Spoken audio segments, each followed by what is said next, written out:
UP के कैराना से Samajwadi party की एमपी इकरा हसन ने सहारनपुर के एडीएम पर बड़ा इल्जाम लगाया है। उन्होंने कहा है कि एडीएम ने उनके साथ गलत बर्ताव किया है या बदसलूकी की है। इकरा हसन की तरफ से सहारनपुर के मंडल कमिश्नर को लिखे गए शिकायती खत में कहा गया है कि एडीएम ने कहा कि दफ्तर से बाहर जाइए। बताया जा रहा है कि इकरा हसन सहारनपुर के जुटमुलपुर से नगर पंचायत चेयरमैन शमा परवीन के साथ इलाके की परेशानियों से मुतालिक एडिशनल जिला मजिस्ट्रेट से मिलने गई थी। तभी दोपहर 1 बजे एडीएम से राब्ता करने पर पता चला कि वो अभी लंच के लिए गए हुए हैं।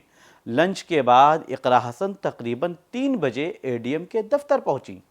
इकरा हसन के साथ मौजूद नगर पंचायत चेयरमैन को एडीएम ने किसी मामले में डांट दिया।